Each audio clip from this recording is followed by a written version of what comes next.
Bismillahirrahmanirrahim. Assalamualaikum warahmatullahi taala wabarakatuh. Salam sejahtera dan selamat petang kepada seluruh rakyat Malaysia. Bersama dengan saya lah Datuk Dr. Nohaizat, Datuk Dr. Nohayati Rosli dan juga Dr. Hisham Shah. Kementerian Kesihatan Malaysia ingin memaklumkan bahawa pada hari ini bilangan kes sembuh daripada jangkitan COVID-19 adalah sebanyak 1,204 kes. Ini menjadikan jumlah kumulatif kes sembuh sepenuhnya daripada jangkitan COVID-19 adalah 70,597 kes, iaitu bersamaan dengan 83.2% daripada jumlah keseluruhan kes. Pada hari ini, 14 Disember 2020, negara kita telah merekodkan kes harian baru sebanyak 1,371 kes. Ini menjadikan jumlah kes positif COVID-19 di Malaysia adalah sebanyak 84,846 kes. Manakala jumlah kes aktif dengan kumpulan jangkitan COVID-19 adalah 13,830 kes. Daripada jumlah kes baru berkenaan terdapat hanya satu kes import yang mendapat jangkitan dari luar negara. Manakala penularan COVID-19 dalam negara pula adalah sebanyak 1,370 kes. Negeri Selangor masih kekal melaporkan kes harian tertinggi iaitu sebanyak 532 kes bersamaan dengan 38.8%, di mana 420 kes iaitu 78.9% adalah daripada kluster-kluster dan saringan kontak rapat kes positif COVID-19 yang giat dijalankan di lapangan. Ini diikuti oleh negeri Sabah sebanyak 283 kes iaitu bersamaan dengan 20.6% dan negeri Sembilan sebanyak 260 kes iaitu bersamaan dengan 19%. Sebanyak 72 kes iaitu 5.3% yang dilaporkan pula adalah berkaitan dengan kluster-kluster di penjara yang membabitkan kluster Tembok 48 kes, kluster penjara Jalan Harapan iaitu 22 kes, kluster Mantabai 1 kes dan kluster penjara Kepayang 1 kes. Perincian penuh jumlah kes mengikut negeri adalah seperti di lampiran 1 dan 2 yang disertakan bersama dengan kenyataan media. Sehingga kini terdapat 114 kes positif COVID-19 yang dirawat di unit rawatan rapi, di mana 62 kes memerlukan bantuan pernafasan. Duka cita dimaklumkan terdapat pertambahan 4 kes kematian COVID-19 pada hari ini, menjadikan jumlah kumulatif kes kematian COVID-19 di Malaysia adalah sebanyak 419 kes, iaitu bersamaan dengan 0.49% daripada jumlah keseluruhan kes. Ringkasan kes kematian hari ini adalah seperti berikut. Kes kematian 416 iaitu kes nombor 52,589, seorang perempuan warga negara daripada wilayah Persekutuan Labuan berusia 40 tahun mempunyai penyakit kencing manis, meninggal di Hospital Labuan. Kes kematian 417 iaitu kes nombor 67,912, seorang perempuan warga negara dari negeri Perak berusia 50 tahun mempunyai penyakit kencing manis, darah tinggi dan dislipidemia. Beliau meninggal di Hospital Raja Perempuan Bainun Ipoh. Kes ketiga ialah kes 418, kes nombor 80,659, seorang warga negara dari negeri Sabah berusia 46 tahun mempunyai penyakit darah tinggi, kencing manis dan juga penyakit obesiti. Beliau meninggal di Hospital Tawau. Kes terakhir ialah kes kematian 419, kes nombor 43,969, seorang lelaki bukan warga negara dari negeri Sabah berusia 54 tahun meninggal di Hospital Queen Elizabeth, Kota Kinabalu. Kementerian Kesihatan mengucapkan takziah kepada semua ahli keluarga mereka. Kementerian Kesihatan juga ingin memaklumkan terdapat 2 kluster baru yang melibatkan tempat kerja telah dikenal pasti pada hari ini. Kluster yang pertama ialah kluster Solaria. Kluster tempat kerja ini melibatkan daerah Sepang, Kuala Selangor, Gombak, Petaling, Hulu dan Hulu Langat di Selangor. Kes indeks bagi kluster ini iaitu kes ke-73,366 telah dilaporkan positif COVID-19 pada 7 Disember 2020 melalui saringan sebelum pulang ke negara asal. Sehingga 14 Disember 2020, sejumlah 2,339 individu telah pun disaring, di mana 25 kes dikesan positif COVID-19 dalam kluster ini. Kluster ini melibatkan 9 warga negara dan 16 bukan warga negara. Kluster kedua ialah kluster Senu Setia. Kluster tempat kerja ini melibatkan daerah Kepong di wilayah Persekutuan Kuala Lumpur. Kes indeks pada kluster ini iaitu kes ke-83,123 telah dilaporkan positif pada 13 Disember melalui saringan sebelum pulang ke negara asal.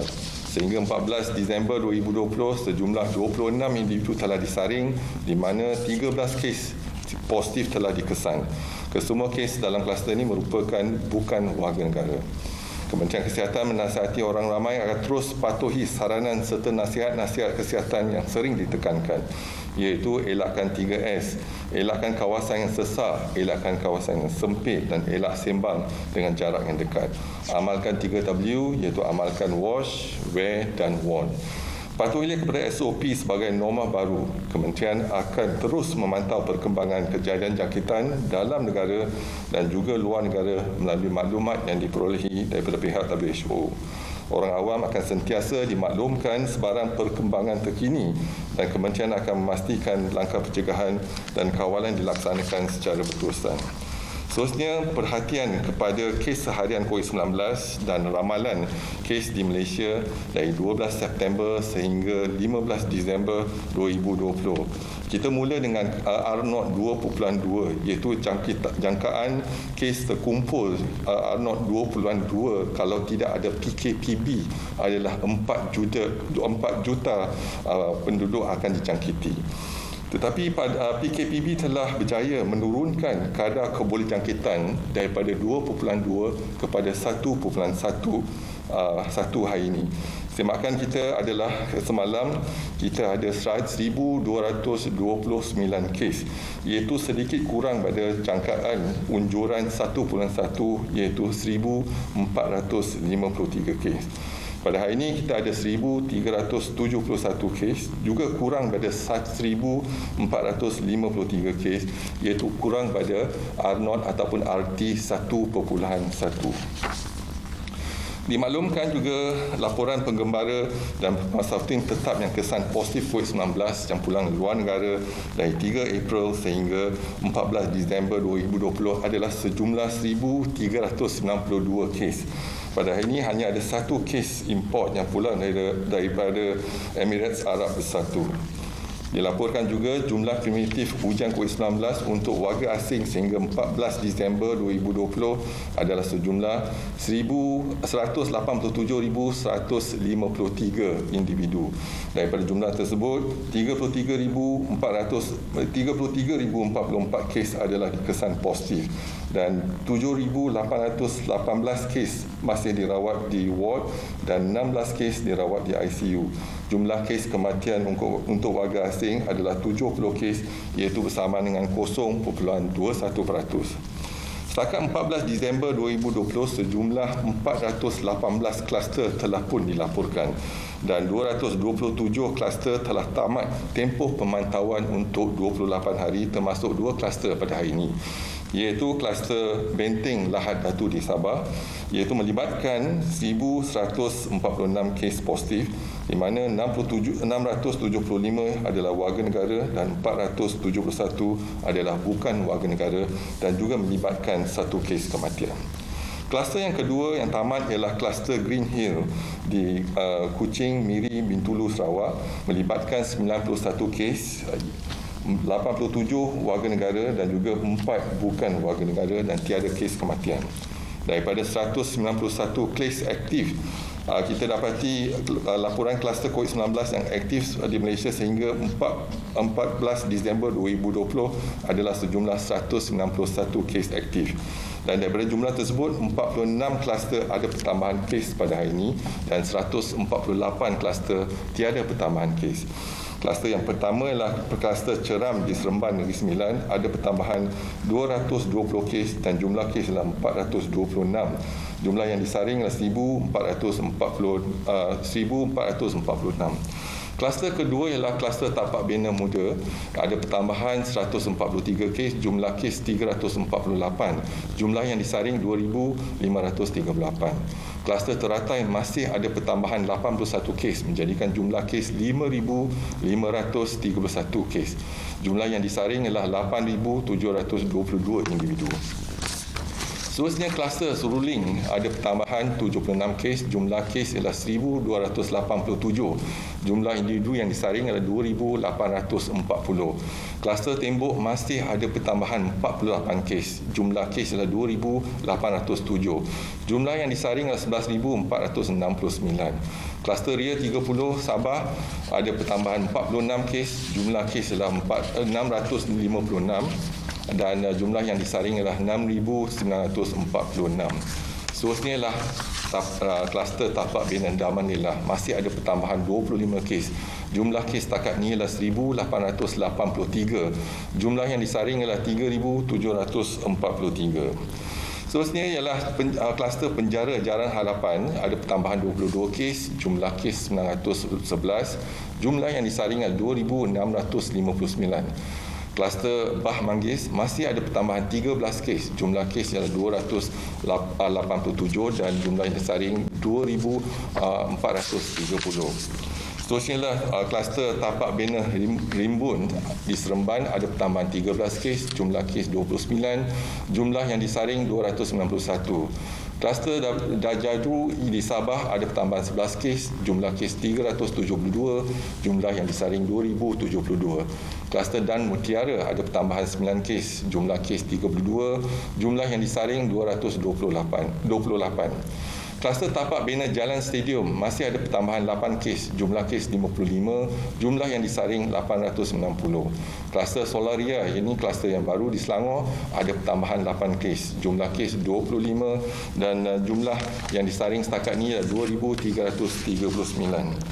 Seterusnya ialah kluster Hujung Pasir iaitu di Labuan, masih ada pertambahan 8 kes, jumlah kes 13, jumlah yang disaring 187.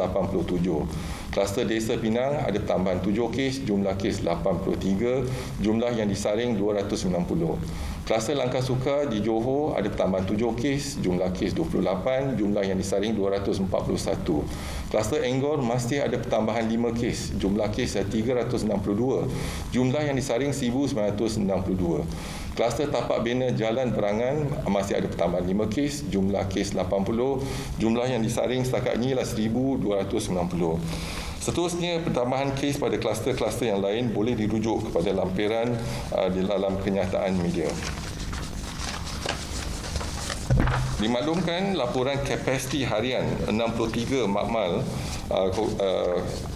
di seluruh negara yang menjalankan ujian RT-PCR pada 13 Disember adalah sejumlah 59,555 ujian. Daripada jumlah tersebut, pada semalam kita berjaya menjalankan 20,312 ujian bersama dengan 34%. Juga dimaklumkan laporan kapasiti harian 4 makmal COVID-19 di negeri Sabah yang menjalankan RT-PCR pada 13 Disember adalah 2,750.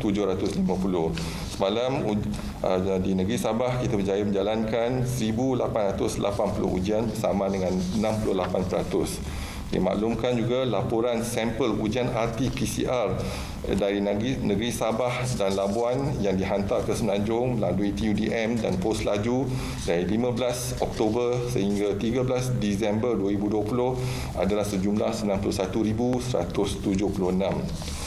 Juga dimaklumkan laporan jumlah kumulatif ujian RTK antigen seluruh negara adalah 658,421 ujian setakat 13 Disember 2020. Daripada jumlah tersebut, 12,297 adalah dikesan positif COVID-19 bersamaan dengan 1.9%. Juga dimaklumkan laporan jumlah kumulatif ujian RTK antigen untuk negeri Sabah sahaja setakat 13 Disember adalah sejumlah 236,713 ujian.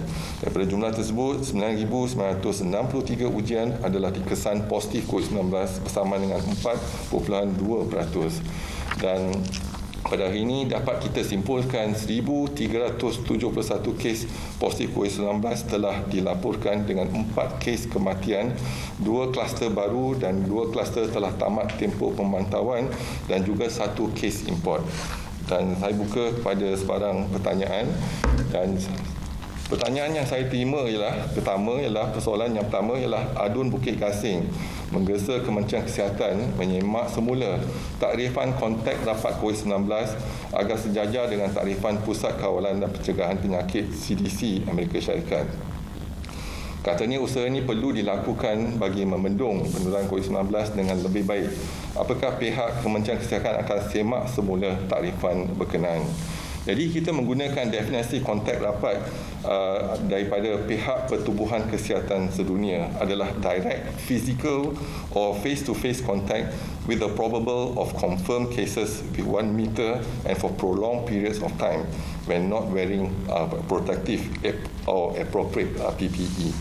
Jadi close contact defined in Malaysia as healthcare associated exposure without appropriate PPE, including providing direct care for COVID-19 patients, working with healthcare workers infected with COVID-19, visiting patients or staying in the same close environment with COVID patients, working together in close proximity or sharing the same classroom environment with COVID-19 patients, travelling together with COVID patient or living in the same household as the COVID patient.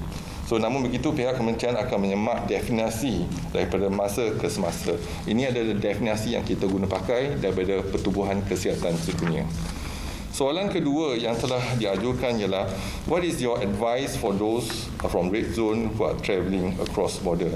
Kita menasihatkan mereka yang ingin merentas sempadan negeri dan daerah untuk pastikan kalau mereka ingin merentas negeri, pastikan mereka tidak bergejala, yang pertama. Yang kedua, pastikan mereka patuh kepada semua SOP dan kerap menggunakan pelitup muka dan kerap mencuci tangan dengan air dan sabun dan pastikan amalkan penjarakan fizikal. Cuba elakkan tempat-tempat yang sesak dan juga tempat-tempat yang sempit dan elak sembang dan dengan jarak yang dekat. Seterusnya, soalan daripada Star, the mandatory quarantine order has been shortened from 14 days to 10 days effective today. What about the PUS currently undergoing quarantine? Will their duration be shortened as well? Jadi ini adalah keputusan dasar, iaitu apabila kita melihat kepada bukti-bukti saintifik mengatakan iaitu tempoh kuarantin 14 hari dan tempoh kuarantin 10 hari, jadi perubahannya tidak banyak. Jadi risikonya masih boleh kita terima, iaitu kurang kalau kita bandingkan dengan kuarantin untuk tempoh 7 hari.